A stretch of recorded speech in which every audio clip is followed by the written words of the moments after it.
Hi, this is Cynthia Kranz. I am best known for voicing Chi-Chi in Dragon Ball Z, Botan in Yu Yu Hakusho, and Mitzi in Crayon Shinshan. Be sure to check out Chronicles of the Lost Realm.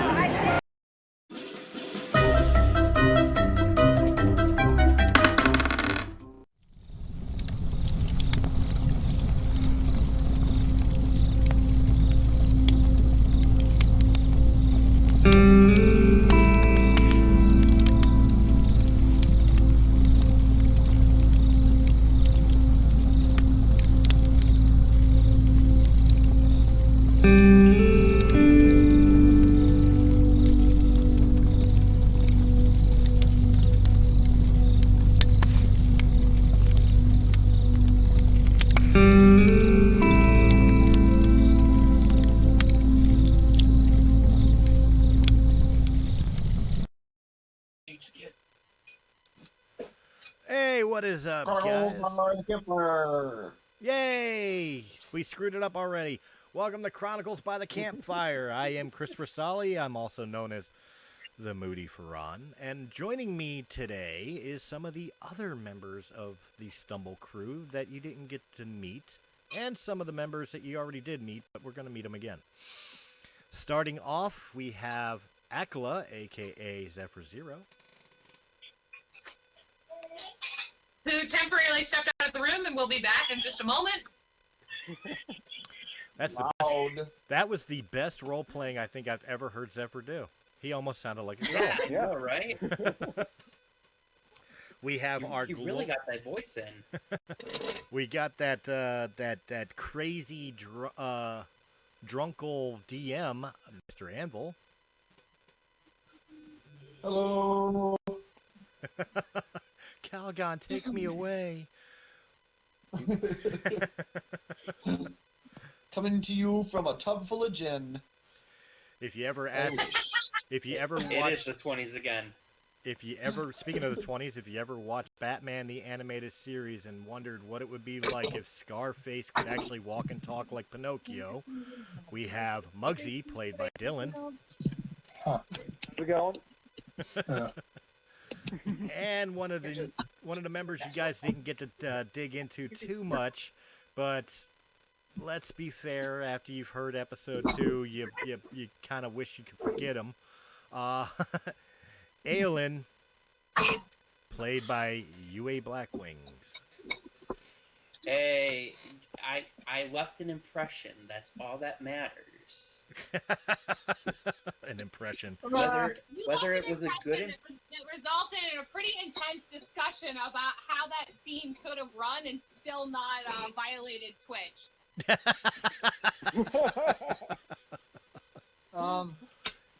I'm pretty sure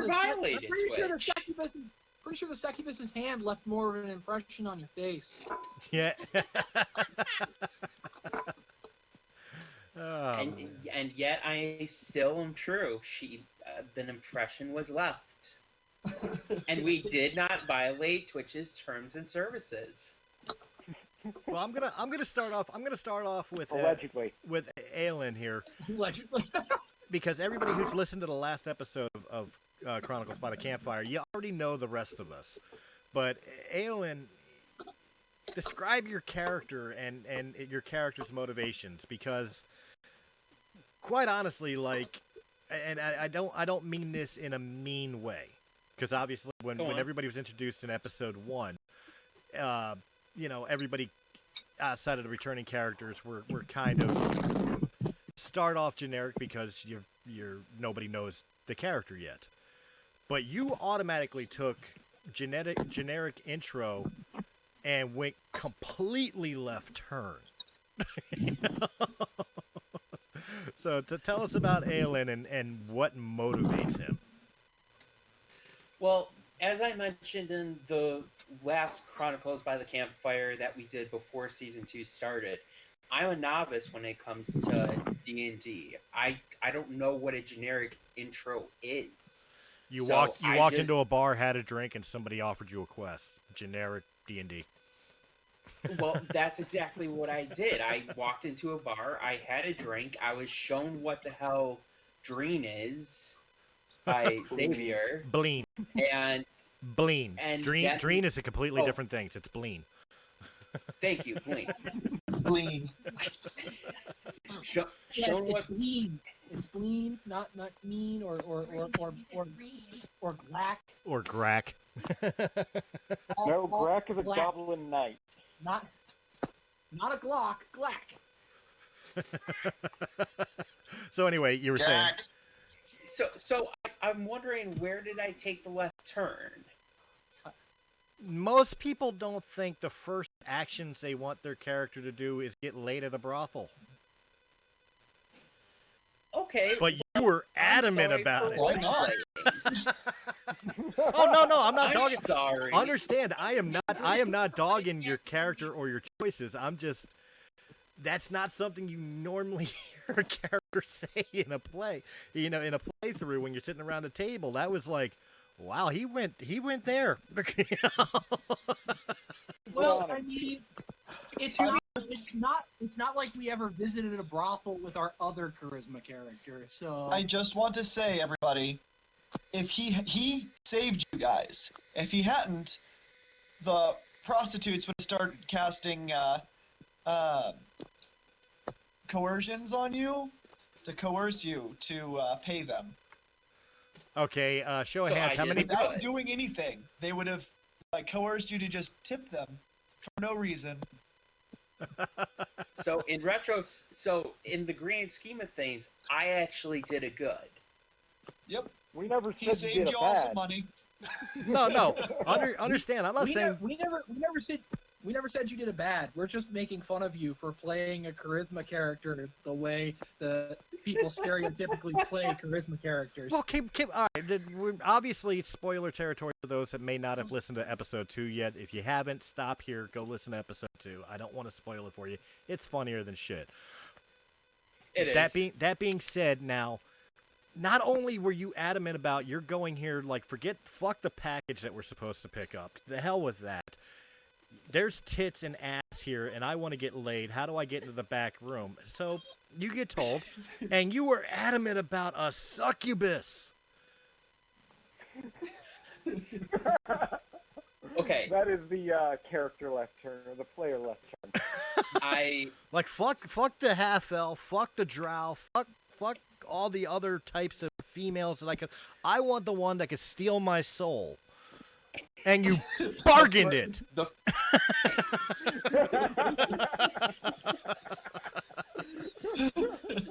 See, in retrospect, I had a moment similar to what you did when you were on Saturday, Chris. Of you went back to the recording, and when you went upstairs to grab your gear, you said you were going to make this right. You should have said you're going on a stumble quest. Right. I had one of those moments a little while ago as I was thinking about episode 2. I should have rolled a persuasion check to try to lower it down even further. because my persuasion is something that I'm good at, and the fact that I was able to negotiate it down to what I did, I was rather proud of. But I have a feeling I could have done a little better. Nice. I don't know. Probably not. You're not a bard. Also, it's a succubus. Hey, I left a happy customer. That's all I'm gonna say. And in answer to your question, Chris, of why the succubus, off of the list of creatures that our DM rattled off, succubus was the first thing he said, and I stopped listening. He heard suck. That was it. Hey now. Now, the basically to get to know. I am honestly curious to see how he would have done with a persuasion check without the jack of all trades feature. Well, I don't know what that is. Want to enlighten me, Keith? Jack of all trades is a bard feature. Everything you're bad at, you're suddenly good at. Everything you're good at, you're amazing at.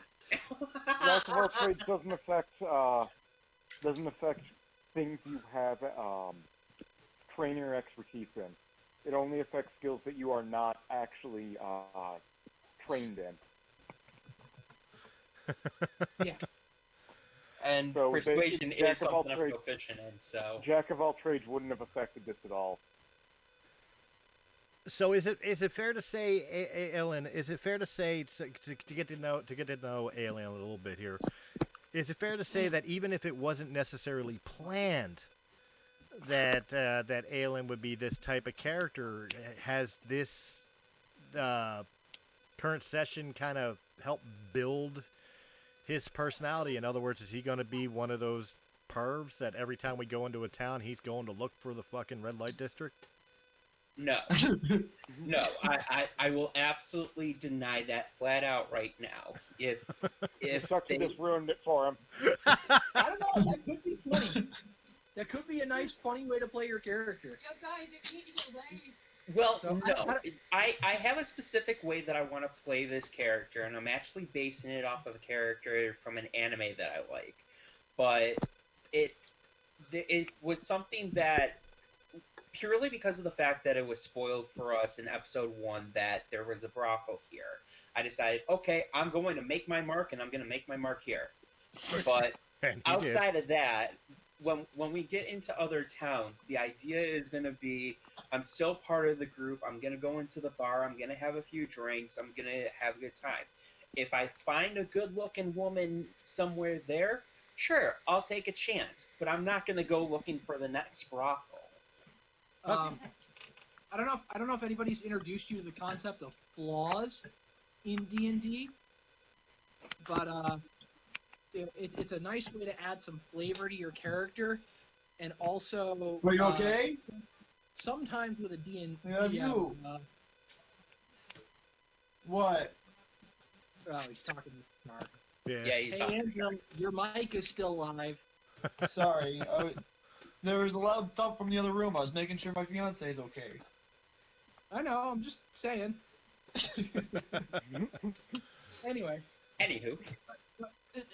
Basically, what I'm saying about flaws is, it's a nice way to add some flavor to your character by giving them a downside that most DMs will reward with an additional effect to your character for role-playing that downside. Yeah. For instance, Billy had a flaw. He had a lot of them. We actually never got to showcase Billy's specific flaw, though.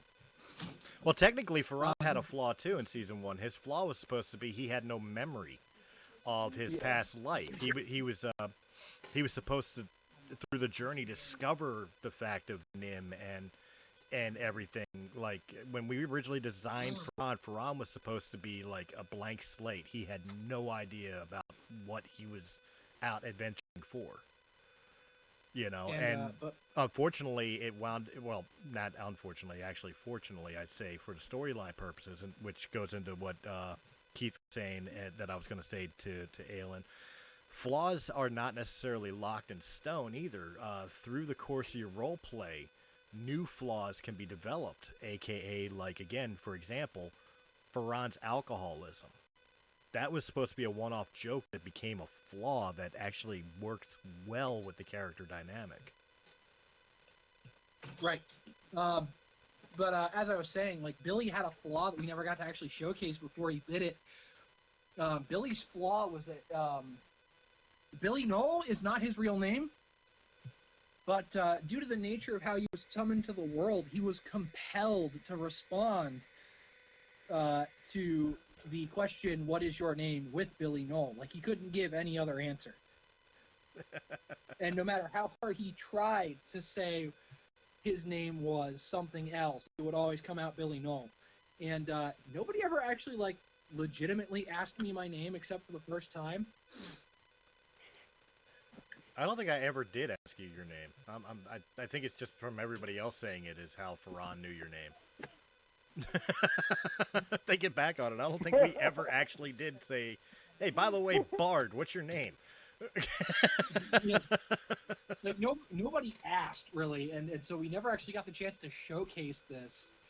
But yeah, Billy's flaw was, like, Billy's not his real name. It was a name that was given to him by the Chronicler when he was shoved into this world, and he was compelled to state that his name was Billy Knoll. I mean, and some flaws can be really entertaining. Like, I played a previous campaign where, due to a really bad thing that happened to one of the characters, they developed a very specific phobia. And this phobia would frequently manifest in such a way that they would take longer to go through a room because they had to avoid a specific object. And so it actually did alter how certain combats went because this person flat out refused to step on a rug. And so you can get some really... She got rolled up in a rug that got set on fire. It was a whole thing. So it can add some really fun dynamics to a lot more than just, like, my character's background. Because the play of the game rolls differently if you have a character that won't do something because through the course of the event, they have developed a specific issue. Yeah. A perfect. Like, there's absolutely nothing wrong with playing a charisma-based character that their flaw is they're an absolute horn dog. That can actually be really fucking funny. Well, sometimes if you play it right. The best way I could think of describing this, because the way Phoenix described the flaw about, like, you know, claustrophobia and all. The best way I could describe it, you know, in a real world scenario, which again the flaw flavor to characters fleshes out the character more. Nobody listener-wise or game-wise, it's not fun when your character is all-encompassing robot that has no problems. And what she's describing, the best way I can use as a metaphor is think of Indiana Jones. The guy Why'd it have to be snakes? The guy was an absolute beast on everything he does, unless it had to do with snakes. He'll handle snakes better than most people. I'll be honest. So I might incorporate that a little more into Aywin's character, but I have one potential issue with that, and that is purely with the fact that our DM has given us the warning multiple times: hoard your gold. Well, I got none of that warning. Oh yeah. Oh yeah, you came in late. Well, you know what? That's Thanks, heads up. well, that could be incorporated with your haggling and your persuasion checks. You're still hoarding your gold. So you go trying to get, for lack of a better term here, you try to get a prostitute or something like that, but you talk her down to, like, I don't know. You try to get her to pay you. Haggling with the... Hey, I'm game. That's something that's worth trying.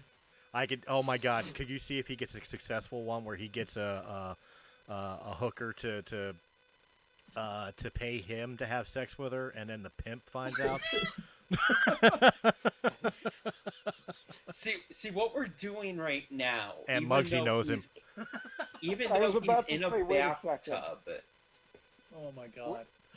Are we really trying to encourage Yue to play a fuckboy sorcerer?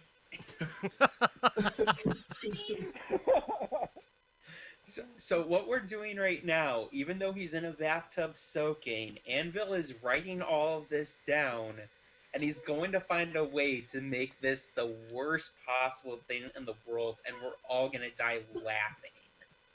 Which makes it the best thing in the world. If Muggsy saves him from the pimp, does that make Muggsy his pimp?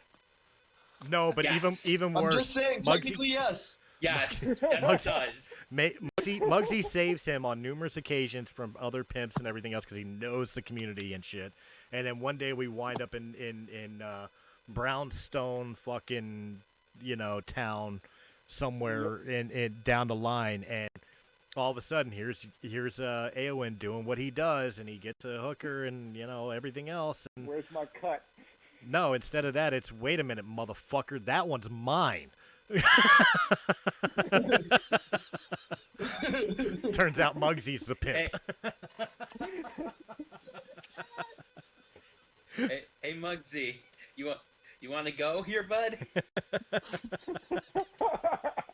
She's paying.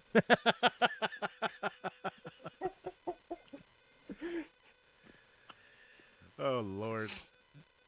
We're in so much trouble.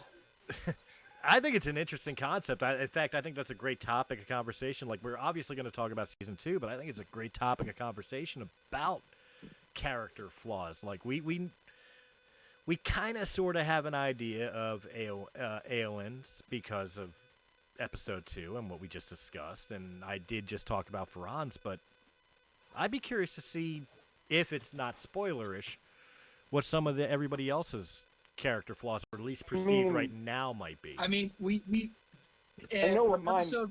From episode 1 and 2, we've already seen Akla's flaw, and it's a pretty big one.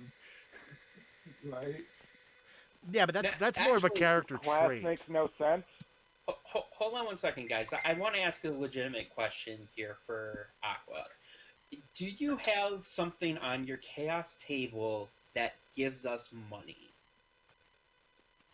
Yeah, there is something on that chaos table that gives the party money. Give him a second. He's got to check. Okay, There what- is. There's what- also what- something that takes half the party's money. Oh, please, for the love of God, no. I mean, some of the things on there are written really confusingly, Uh-huh. and don't make a lot of sense. I don't remember all of them, but like there was one of them that somehow gives the sorcerer a bonus action attack. Ooh, I'm okay with that. Are you talking about the one that puts him in a rage? Yes, that one. Well, wait a minute. It's not a And then good he thing. attacks whoever's closest, which might be a party member. Yeah, no, I wasn't saying it was a good thing. I was saying it was a thing. Yeah, it's a thing. I mean, the wording of some of these are great. Like, there's one, your spell turns into a burst of flowers. This does nothing. Okay, stage magician. Question. Poof. Question on the rage one. Besides him attacking any random person as a bonus attack, does that also mean that if he casts a spell in that bonus attack, it again evokes the random table? It does not specify. This one will be Based fun if off- we ever get it. I'm gonna go with yes. Oh dear. Oh, goddamn, that would be a fucking chain. So he could potentially cast a magic missile at a thing of kobolds, and it winds up invoking the rage, to which he fireballs one of the party members, which again invokes another. But at that point, he'd be out of action. To answer the original question, yes, there is stuff that gives the party money, or specifically Yeah. me. There's one that gives me 5d20 gold pieces materialize on my person. A random item treasure created on target's person. A stream of 1d4 times 10 gems, each worth energy. Shoots from your fingertip in a line 30 feet long and 5 feet wide. Okay, that one might actually do damage. Each gem deals 1 bludgeoning damage, and the total damage of the gems is divided equally among all creatures in the line. So real quickly, because you had mentioned that one, I just went ahead and did the roll on that. I maxed that roll out. Perfect. So, I mean, and these are actually like solid gems. They're not metaphysical, so they will still be there at the end of the fight. Like we can pick them up and sell Yes. them later. Yes, that is exactly what that is. Keith, I do have a question about that. That class had some wording stating every all the spells you cast are leveled down by 5 levels. They count as 5 levels lower for purposes of a spell effects that utilize spell level. So does that mean if you want to up-level something, you have to go 5 spell slots higher to get 1 level of effect out of it? No. So how does that affect anything? They worded it poorly in the way they built it. The 5 levels lower is for wild surge results. Okay, that makes sense. So, me and an armed bear had a discussion about that. There was like a lot in there that was really confusing, and a lot of it that was confusing I just straight up ignored because I don't know what the hell they were on about with it. Like one of the lines in Arcane Flux, which causes the arcane surges, the wild surges. There's a line in the bottom of it that says pre-prepared spells don't trigger a wild surge. for a wizard, all spells are pre-prepared. Yeah. I think it also depends on how you play, because I think some people actually get really involved with role playing, and I know it was like a requirement in the older Dungeons and Dragons days where you actually had to have spell components and concentration, and a spell to cast a spell may take 2 turns to do because you're preparing the spell. You know what I mean? So Well, that stuff exists to a limited extent in 5e. But like they did just say an arcane focus replaces most spell components. I'm pretty sure somebody took a wild mage build from 4th edition and ported it to 5th edition and didn't do any of the things they needed to do to make it fit with 5th edition. Okay, that makes sense. So It's unfortunate because I tried reading that thing and I had a similar response to Brian of I'm not even sure what I just read. pretty much that's why I have been asking Anvil about, like, is it cool if my character does this and has this as an effect, because the wild mage thing homebrew on the website was pretty poorly written, so I'm pretty much rebuilding it from the ground up with the surge table and everything as the framework. well, question is the Wild Mage and the Wild Mage effects table, is it official Dungeons and Dragons, or is it something that No, was it's a homebrewed? homebrew. Okay.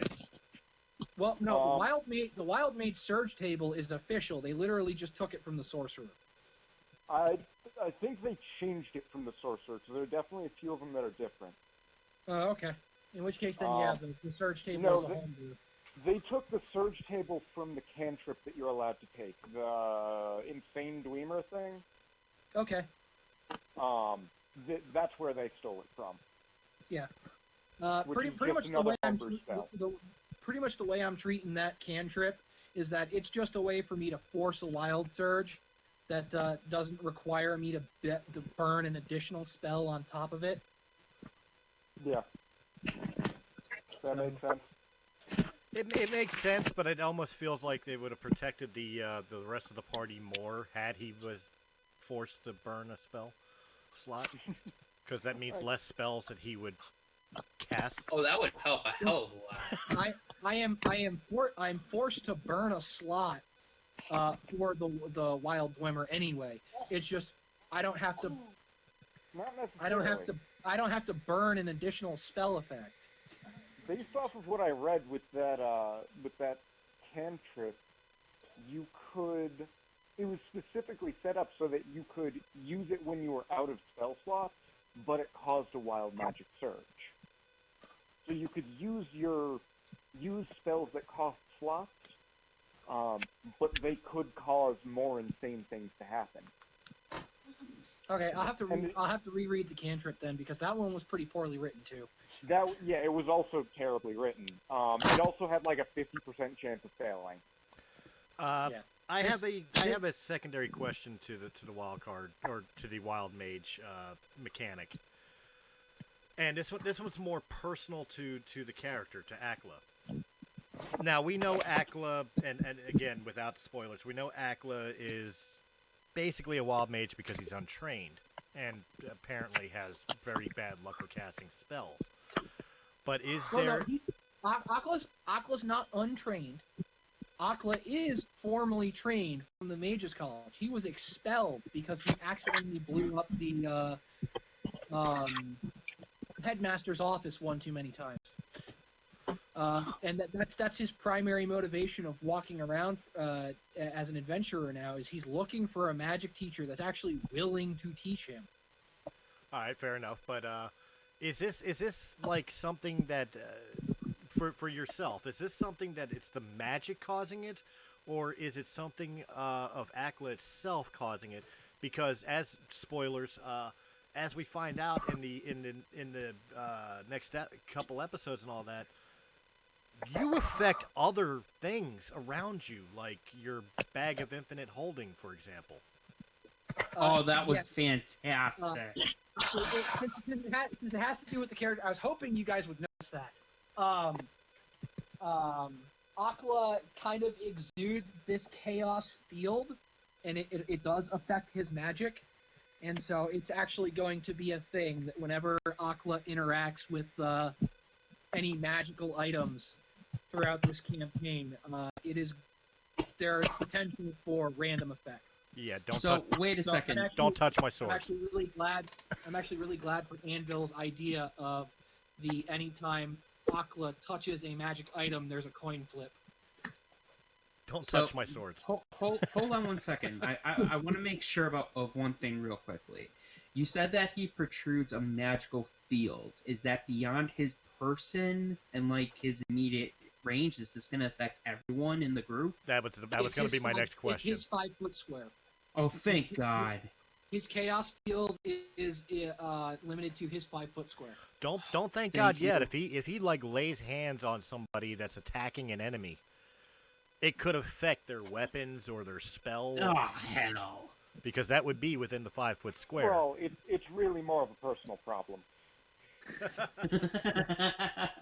So for sake of argument, Ferran's in melee combat with somebody carrying, +1 magic swords, and he comes up into my 5-foot square. My swords are now affected by his chaos magic.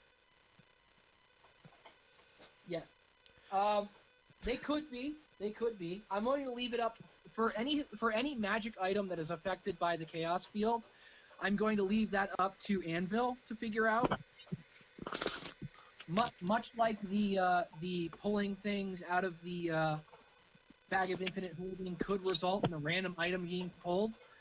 I will leave it to the DM to figure out or the coin flip will be on my end whether or not the chaos field goes off. But for if it does go off, the random effect on the magic item in question will be up to the DM. I'm cool with that. All I know is So, I'm begging Akla, I'm begging you.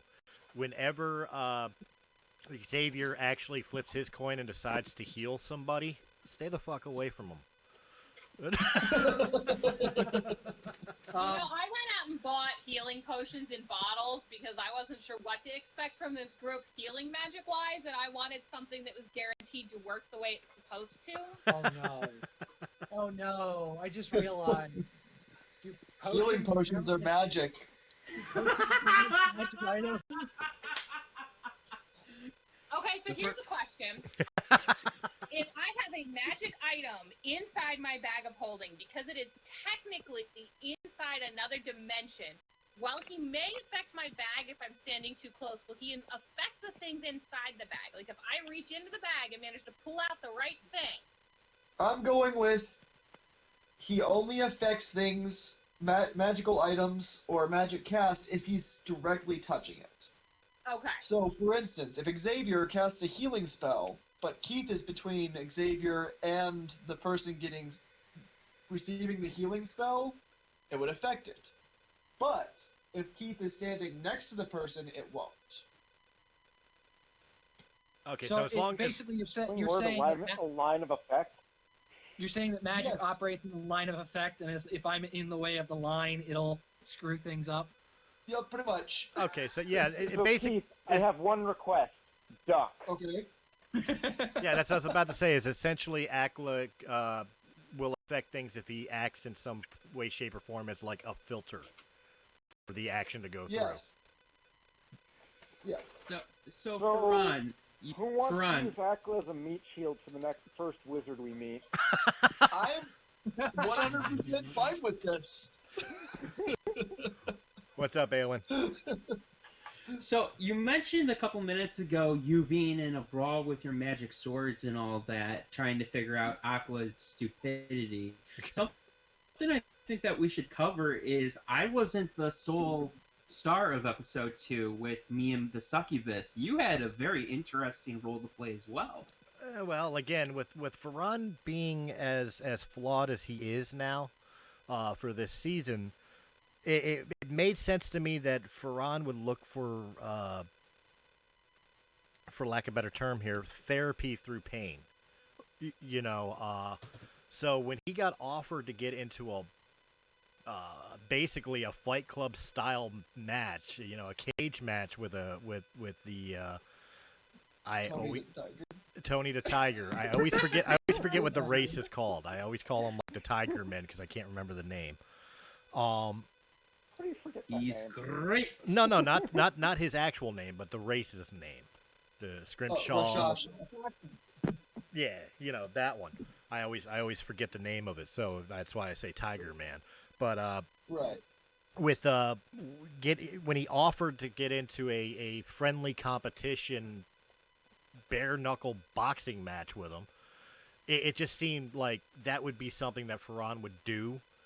Because win, lose, or draw, it gives him a chance. Like the combat gave him a chance to not think about things. Right. So, little did I know I went in there and got my ass completely kicked. I mean, it was a challenge level 13, so which he took on bare-fisted. Which, if you look at it from the grand scheme of things, Ferran went toe-to-toe with the essence of Loth to save his father. And a couple episodes later, he can't beat a tiger. Alcohol's a crazy thing, man. It really is. Blame it on the juice. But that is true, and quite honestly, as sad as it is, that was thus far that has been the only combat in season 2. Was a friendly competition, unless you count the succubus, you know, a third or a 10th or whatever. The grapple between. I mean, you could probably count Akla shooting the dunk tank. Yeah, that's true. Or you grabbing Muggsy. Or Ferran grabbing Muggsy. Yes, that is true. That we since we're talking about it, we can officially do this now. We can actually talk to Dylan about his introduction into the Stumble crew. And again, to our DM, fuck you, I thought he was a goddamn NPC.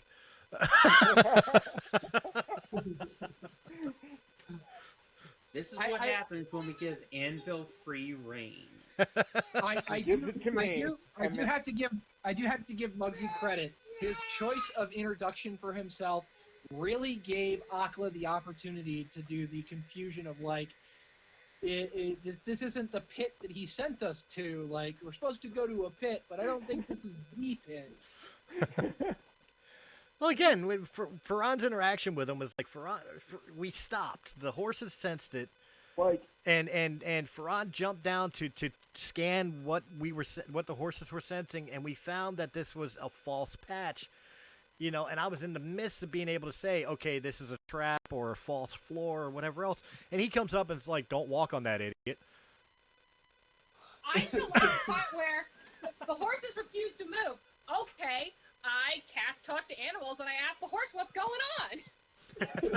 Followed by immediate. I didn't prepare for that, but I probably should have. Yeah, well, what I really liked is that you expected a coherent answer from a horse. It's a horse. Horses are actually very intelligent, and a horse would be able to tell me a little bit more about the road than what you did. Of course, I of course. disagree. I've worked with horses my whole life, and I 100% disagree. Like, come on, you never watched Mr. Ed? Trainable, they're moderately intelligent, but they're not exactly linguists. You never watched Mr. Ed or Hot to Trot? BoJack Horseman?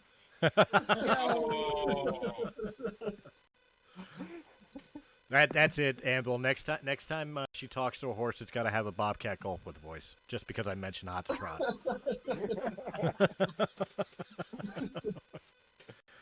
But I mean, yeah. So you know, in character wise, especially with out of character, thinking that this Dylan person is an NPC.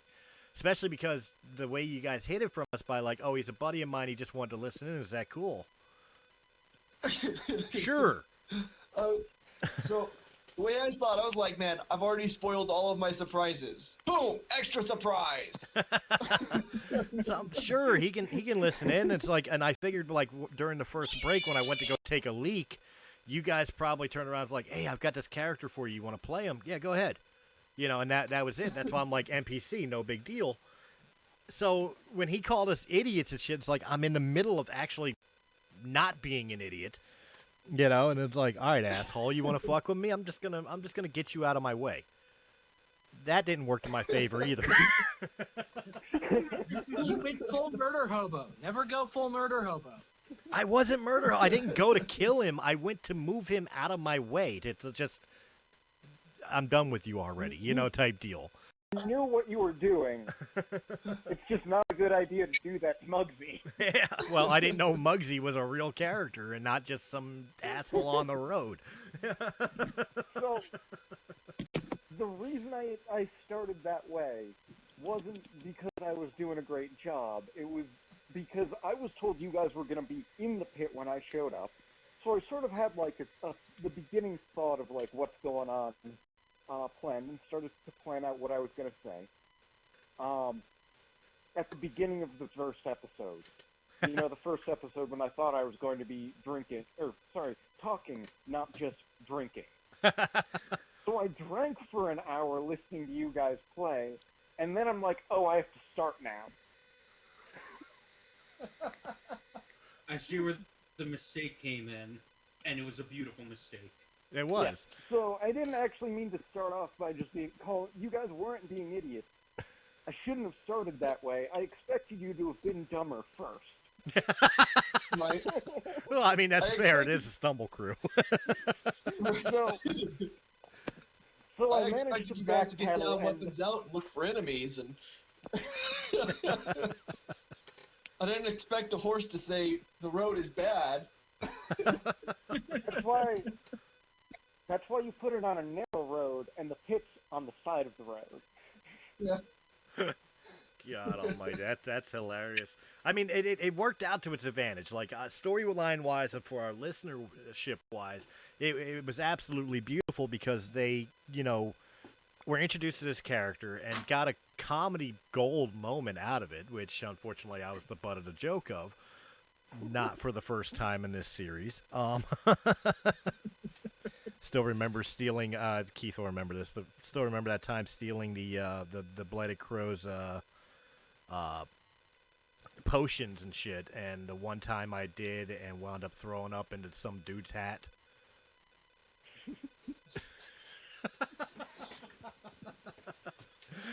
Things don't always go my way. To be fair, there was at least one instance of Billy giving you one of the Blighted Crow's potions. It's true. To counteract the throwing up, but no. The fact is that it was a comedy moment, and it really, surprisingly enough, it showed your character more. Yeah.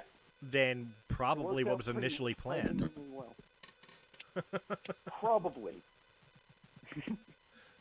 Because again, Muggsy is a halfling, and yes. when most our listeners and all that, when most people think of a halfling, the first thing that comes to mind is like Bilbo, or Frodo. You think of the you think of the happy-go-lucky fucking halfling that's worried about second breakfast, and taking a nap and farming. This guy comes in like an extra from fucking Goodfellas. I did base his character a little bit off of, I think, Joe Pesci from Goodfellas. The really short dude doing the "Do I Amuse You" scene. So essentially, I buy that. So I just pictured that. I buy that. So essentially, Muggsy has a bit of a Napoleon complex. Just a wee bit. He's that little chihuahua taking on a pit bull. He thinks he's bigger than what he is, but at the same time, he's the one that'll lockjaw on that fucker's neck.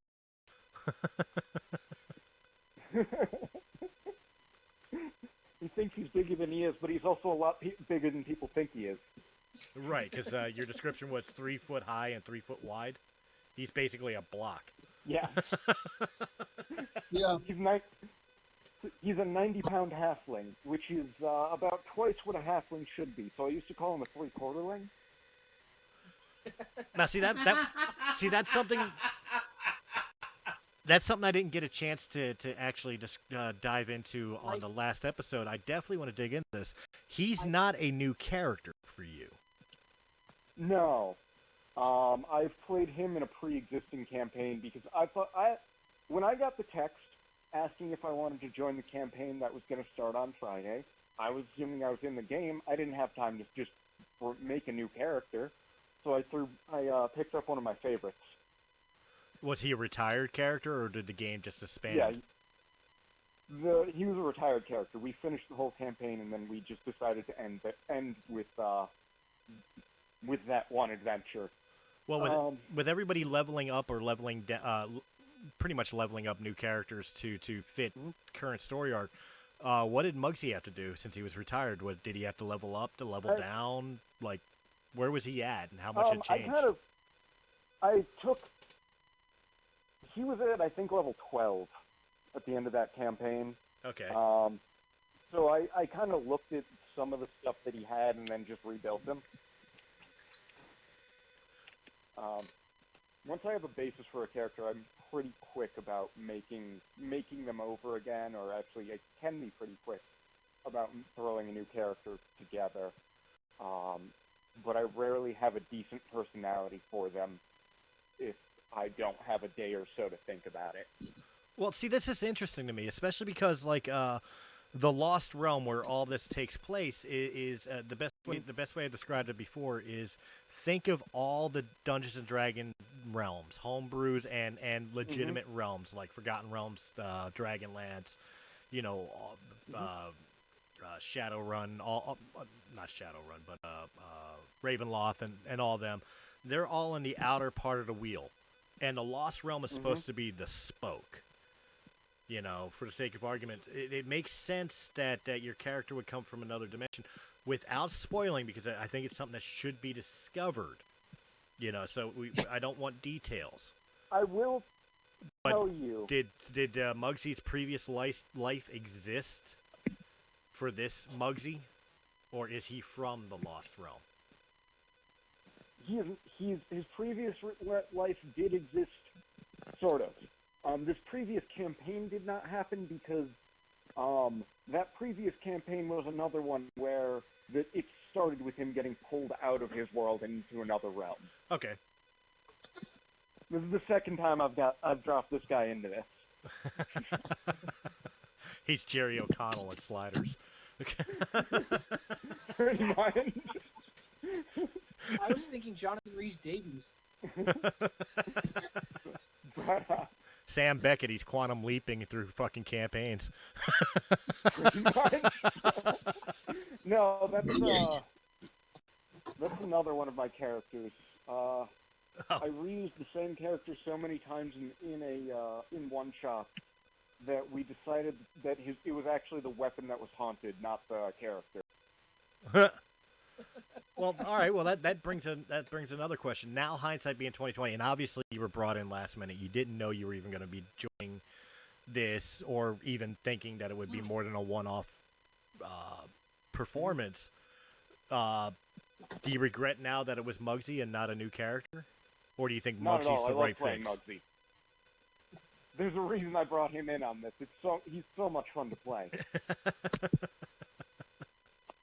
He didn't even give you a chance to finish the question. No, but it works, because it's right. Muggsy fits the quirky mentality of the Stumble Crew in the Lost Realm perfectly.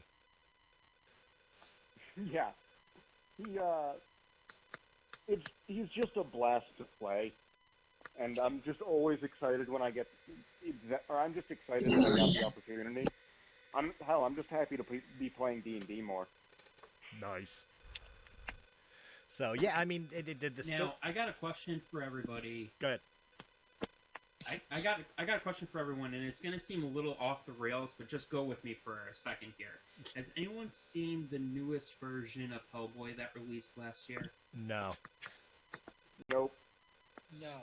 So I was going through my YouTube earlier today, and it recommended a clip from that movie, which I decided not to watch because my eyes would burn. But the clip was Hellboy meeting Baba Yaga, and it gave me an actual picture of what Baba Yaga could potentially look like, and what this house that the original Stumble crew was supposed to be trying to get. The dancing hut. And Yeah. all I can say, thank you. All I can say is, Anvil, I don't care how you do it, please incorporate her somewhere in this second season, because without going into spoilers for episode 3, I have a personal reason to want to go after her, and now, even more so now that I have a picture behind it, I want her head. Yeah. I imagine... I had already planned on definitely having Baba Yaga involved in this season. Now we can actually treat her like the bad guy. Well, I imagine, and obviously I overstep my bounds. I'm not the DM. I almost kind of envision Baba Yaga being our, Dr. Claw in Inspector Gadget. Like, she's always going to be there. She'll be incorporated, but she's always going to be the overarching nemesis to whatever incarnation of the Stumble crew is running. I would imagine. Now, I could be wrong on that, but I've kind of gotten the impression, especially from season 1, that was kind of her role. Is that in some way, shape, or form she's the puppet master pulling the strings that makes our lives miserable. She's definitely our Rita Repulsa. Yeah, Rita Repulsa. DM, is there anything you can say on that without getting too spoilery? Huh? I'm asking our DM if there's anything he can say about that without it getting too spoilery. I'm sorry, I missed that. Can we expect Baba Yaga to be an overlapping source of contention for the Stumble crew? Maybe not in a direct sense, but something of a behind-the-scenes, always pulling the strings for what we're going about for. I would go with yes. Honestly, I'd be much more interested in seeing if Anvil's going to bring in like a Lord Zed type character to Baba Yaga's Rita Repulsa. Oh God. Lord Zed I could deal with, just don't bring the fucking booger guy from the movie. Ivan Ooze was a pretty damn good performance. Like, that actor doesn't get enough credit for what he did for that movie. Just, well, then again, actually what I'm excited to possibly see is, and I listen to a lot of role play content, Dungeons and Dragons stuff, really content of inspiration. And I think, and you guys can follow me on this if you want, as a follow-up question or creatures you would like to see come in, is I'm hoping we get to see a gelatinous cube. I think that's a lost character. Not to spoil anything, but I get the feeling you're not going to be disappointed. Yay! But at the same time, you're also going to be terrified. Yeah. I know they're a pain in the ass, and I probably just screwed the crew, but, I was thinking about it, it's like there's a lot of characters, classic D&D characters or creatures, that don't really get used much in a lot of campaigns. A lot of people, don't use beholders much, for example, anymore. Or the gelatinous cube character. I guess because they think they're play D&D stupid. too much, because I've run into a lot of both of those. I mean, Disney just used the gelatinous cube in Onward. I still gotta watch that popular movie. again. A gelatinous beholder. I do have a question, though, guys. People who don't find slimes terrifying have obviously never encountered a gelatinous cube. I have a question, though. Yeah. Go on. If you just dumped a basic substance on a gelatinous cube, wouldn't that neutralize it? Are they necessarily acidic? Yeah. They do acid damage when you're being digested. So in other words, if I poured soap flakes on it... I don't know if that'd be a basic enough substance, because you'd need a pretty harsh soap for it. Well, that's what I'm saying. Soap flake. Or like bleach. Like Like lye. lime. Lye would work. Yeah. I will pour lye on the gelatinous cube and see what happens. Can we just neutralize it? I mean, Well, how do you I'd be reliquefy willing to Jello? let you try it, but the issue with neutralizing it is you have to know precisely how acidic it is to get the proper base to neutralize it. Well, that's That'd why. be an interesting. That'd be an interesting character to see. A character that absolutely refuses to use magic and insists that science No. can beat magic. Not just no. I want to see a character. I want a character that just completely flat out refuses to believe that there is magic at all, and it's all just science. Not lying, it's science. Well, I mean, to beat the gelatinous cube, we can answer it with science. How do you reliquefy Jello? Heat it Spray up. with water. Saliva. Fireball, nothing but fireball. One fireball. I'm just gonna say one thing on this subject. I'm not a bad slime slurp. Look, anybody who thinks And slimes are weak, that was a shameless plug for Journey to the East. So Anvil. anybody who thinks any chance we might see Rimuru in this campaign? I'm not saying you won't.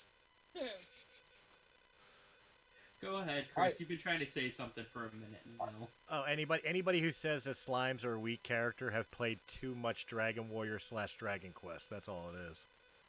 Yeah. It really wasn't worth all that, trust me. But no, it does raise a question. What creatures, I'm going to post to everybody and then leave off with Anvil. What creature do you hope, especially like in the earlier editions of Dungeons & Dragons, makes a return maybe in Chronicles of the Lost Realm in some way, shape, or form? And then the question to Anvil will be, do you intend to, or at least did you intend to before this conversation, to incorporate some more lesser seen or lesser known creatures from D&D history? I definitely did plan on having quite the diversity of monsters. And I've also, I will admit, in several places I've just like opened the book and flipped it to a random page with my eyes closed and then pointed and was like, all right, that's what's going to be there. Oh, jeez. You're in a nice tight cavern. It's 10 feet by 5 feet wide, and you're now facing with a 5-person party of Tiamat. Oh shit. The room is suddenly bigger. We're so fucked. I mean, isn't that who they met in the very first episode of the D&D TV show? Yeah, basically. Yeah, pretty much. First level characters just starting out, Tiamat. To be fair, they did lose. So to answer Chris's question, I'll go first. I can't say that I'm expecting anything specific because, again, I'm the least experienced in this group. Something that I would potentially be interested in seeing, though, I don't know why, but I'd like to face down a Harpy. You know, I have a thought. Not on a Harpy. I have never actually fought a Harpy. Yeah, no, I've never actually run into one. That's another rare one, yeah. Yeah. No, I want to see the Kutoa. Okay, I'm not familiar. What's a Kutoa?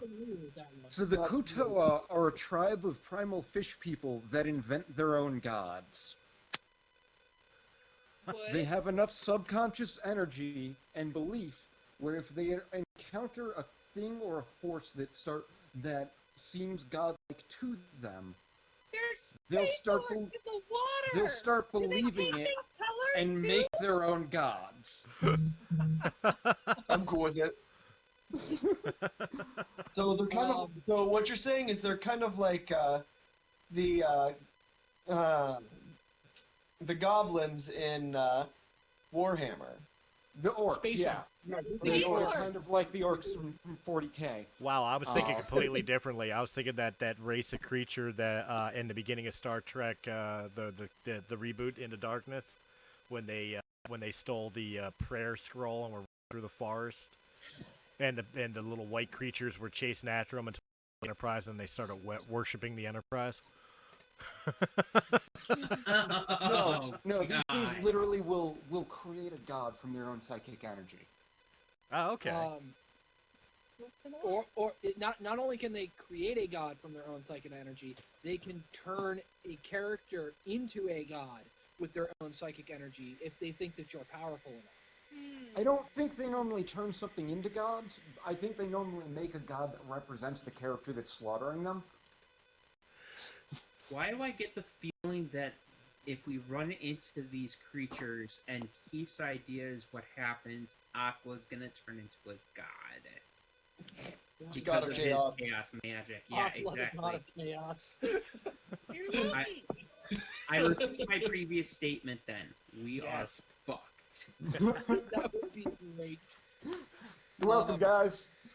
If this campaign goes on long enough and we get high enough level, I would actually love to see a Tarask. All right, for the listeners, go ahead and describe what a Tarask is and why you want to fight it. Pretty much the most terrifying monster you can run into in D&D. Specifically, why do you want to fight it? subterranean, giant creatures that dig tunnels and think a land shark, basically. It's a land shark. Wait a minute, didn't we face one of those already? No, we faced something similar, but much smaller. Which imagine the thing we faced, but much bigger and more terrifying. Which, and by the covered way- in armored plate. Which, by the way, not to take away from the conversation, I'm so disappointed in like Yue and Anvil, who listened to season 1 of Chronicles of the Lost Realm, and whenever we talk about season 1, you guys never mention the farm where we went underground to get the Scribble Stone and ran into the land shark thing, and the Stone Crew's answer to it was getting out of the tunnel, going to the farmer, and telling him he had to move. Well, I'll give you a simple answer for me. I only watched the last episode of season 1. I'm with him on that. Because that was Because a I classic. followed your advice. I just want to say, you might be running into that farmer. Oh shit! my favorite thing of that episode, though, Billy, he's not Billy anymore, but Billy will remember this. Was the perfect toss of Hillman to Billy in silence. When I went going to sneak up on the goblins, and I was still carrying Hillman because he wouldn't shut up.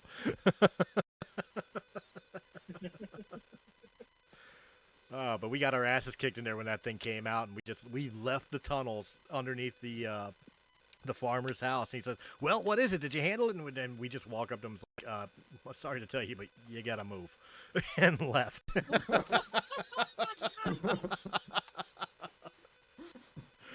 Oh Lord. Well, I mean, if you gotta go, you gotta go. So anyway, the Tarask, it reminded me of it. Sorry about that. Go off tangent. The Tarask. So why is it that you want to face that? Like, don't we have enough bad? Isn't a dragon bad enough? He just stepped out. Give him a second to come back. Oh, okay. I mean, it depends on how smart you're playing the dragon, but I've heard people argue that dragons should be scarier than Tarasks. Well, I mean, you See, almost. I think what he wants to do is his last character died to a dragon. He wants this character to die to a Tarask. Oh, Well, is that he makes just sense. is he just picking the creatures that kill his characters? So I think that's might be what it is. so when's That would definitely be an interesting way to do it. so when's he create a character that gets killed by a succubus? I think Yeah. Josh did that. I was gonna say, why do you think I chose the harpy? Damn, he was ready to kill his character that right then and there. No, I don't want to kill this character. I want this character to thrive because I'm loving this character a lot. You know, that is one thing I feel like bodes really well for our campaign, is a lot of us feel really good about our characters and really connected to our characters. Well, I So mean, they wanted to know why you wanted to play. I feel like it'd be a good challenge. that's it, just a I don't challenge? know if he caught that, but he was finally back to answer the question of why the trap. I'm pulling out my 4th edition monster manual, see if it's in there. Well, while he's looking it up, it's to play off of what Phoenix said. She's absolutely right. I mean, for myself personally, and I kind of got a glimpse at it out of Muggsy too. Ferran was designed to be the son of my first ever D&D character, a character that I loved so much and was thrilled that I was actually able to retire him, as opposed to throw him away because he got killed. That I actually created a family dynamic so that way I could continue that lineage of character at some point, which obviously became Ferran. I still love the family lineage enough that I do hope that Ferran survives to retirement and can maybe create the next generation of Tectonolus in some way, shape, or form. You know, and especially because of the fact that even though they're carrying the same family name, they are drastically and dynamically different from each other.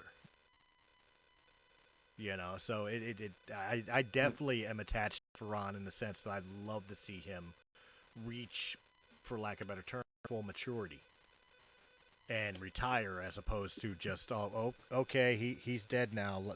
What's the next character I'm going to design? That being said, there's no guarantee it's going to happen. Any character you create, you know what I mean? Yeah. No, We've fair all enough, man. His lineage definitely had those moments. So a better description of a Tarrasque would be a 50-foot Deathclaw from Fallout. Okay. Fallout 4 and 3 or Fallout New Vegas? Whichever one had the most terrifying Deathclaws. Well, 4 had the most terrifying looking Deathclaws. New Vegas, they were damn near impossible to kill. True. New Vegas. Those are the fucking Kazdors. Kazdors were awful because it was hard to fucking hit them. And they I would rather fight Deathclaws over Kazdors in New Vegas. every day of the week. Anyway, Deathclaw Kaiju. Wait a minute, did you just say Deathclaw Kaiju? Yep, that's Oh, correct. good God. Go home. Do not come back. That's so terrible, the DM even said no. And he's Like I the said, of that idea. Like I said, if this campaign goes on long enough and we get high enough level, because like a Tarrasque is something you take on when you're a party full of level 20.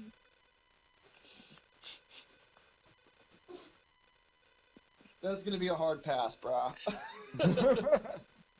I'm not making kaiju super beasts in a D&D campaign. It's just that's even too ridiculous for me.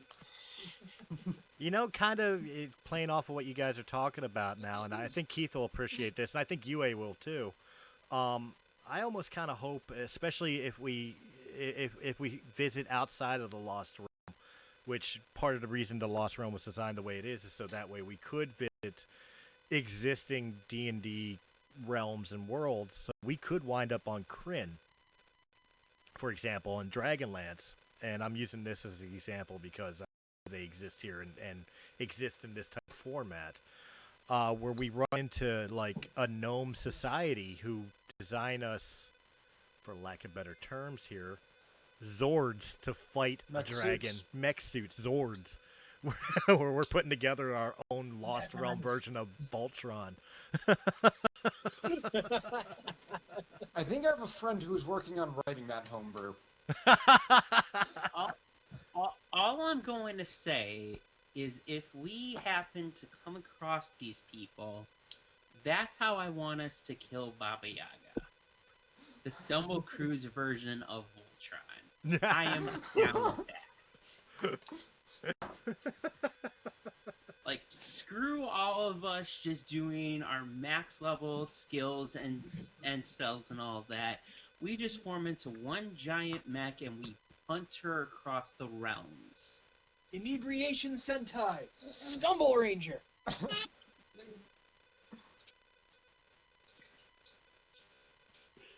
Oh, God, I that mean- sounds great.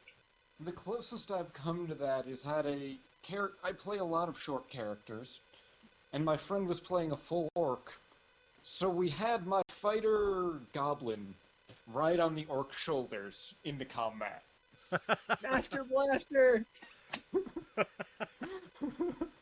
All of a sudden, I had the envisionment. Anybody remember like the old Transformer toys? That after a while, like not the Gen 1s, but just after the Gen 1s, after the Transformers movie, they introduced like the head Transformers, were the robots. Yeah, the Headmasters. The Headmasters. Yep. They had the little human suits that the robots. Why did I just envision Muggsy doing that to our Voltron character?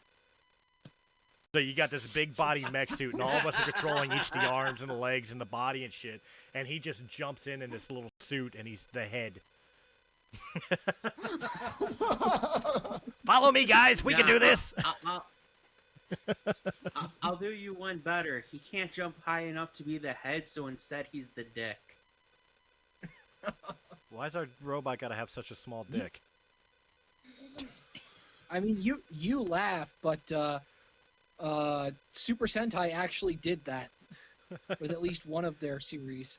There is a running gag from a scene in Express Sentai Tokyuger of their main mecha. Definitely has a train dick. Oh my god, that's awesome. As long as if we're doing a Dungeons and Dragons version of Voltron, it has to be the lions, not the cars. We don't need 15 billion Oh, parts. good God, yes. I just want everybody to remember, long jump is based off, or long and high jumps are based off of strength. And so if Muggsy takes a running start, he can jump roughly 16 feet.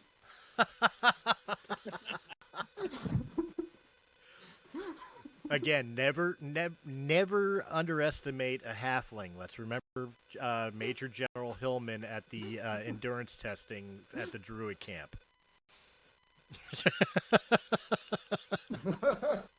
They're a surprisingly limber race.